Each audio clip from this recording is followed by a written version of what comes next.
I told my grandmother she's the reason nobody comes to family dinners. I was the only one who showed up to my grandmother's birthday dinner. She'd set the long dining table for 12 people with her fancy china and cloth napkins, cooked enough food to feed an army, and waited by the window for 3 hours watching cars pass without stopping. My parents made an excuse about work. My uncle claimed his kids were sick. My cousins didn't even bother responding to the invitation. I drove 45 minutes because I couldn't stomach the thought of her sitting alone on her 80th birthday. When I walked in, she was still standing at that window, and the look on her face nearly broke me. Nobody else is coming, are they? I shook my head. She sat down slowly at the head of the table, surrounded by empty chairs. I don't understand.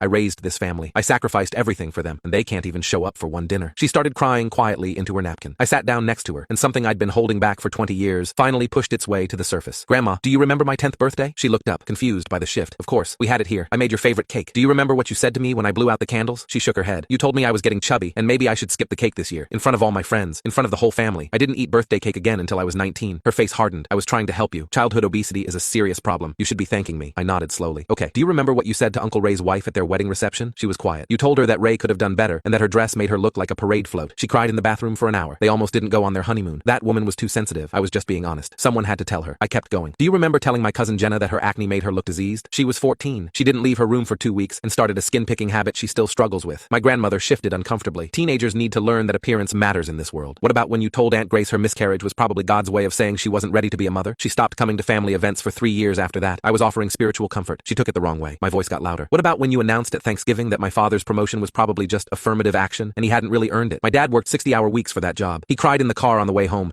Your father was always too emotional. That's his problem, not mine. I stared at her. Every single person who didn't show up tonight has a story like this. Every single one. My grandmother's expression shifted from sad to defensive to angry. So what? Everyone in this family is just going to hold grudges forever? I'm an old woman. I grew up in a different time. People weren't so fragile back then. This isn't about being fragile. It's about the fact that you've spent 50 years cutting people down and calling it honesty. You've humiliated every person at this table at least once, and you've never apologized for any of it. She stood up abruptly. I shouldn't have to apologize for telling the truth. If people can't handle hearing the truth, that's their weakness. I stood up too. It's not the truth. It's cruelty. There's a difference. Telling someone their dress is unflattering isn't honesty. It's just mean. Telling a grieving woman her miscarriage was divine punishment isn't spiritual. It's evil. She pointed her finger at me. You don't get to talk to me like this. I'm your grandmother. I'm the matriarch of this family. I laughed bitterly. What family? Look around. There's nobody here. She looked at the empty chairs, the untouched food, the place settings that would never be used. Her lip trembled. They're punishing me for caring about them. I shook my head. They're protecting themselves from you. There's a difference. Every person who skipped tonight didn't do it because they're busy or ungrateful. They did it because being around you hurts. Mom has anxiety attacks before every family gathering. Uncle Ray's wife still flinches when someone mentions this house. Jenna told me she'd rather spend holidays alone than sit across from you. You did that. Not honesty, not tough love. You. My grandmother sat back down heavily, like the air had been let out of her. I never meant to hurt anyone. I just wanted everyone to be their best. I sat down across from her. You don't make people better by tearing them apart. You don't show love by listing everyone's flaws at dinner. You've spent decades wondering why everyone keeps their distance while holding the knife that cut them all. She didn't eat any of the food she'd made. I packed up the leftovers and drove home in silence.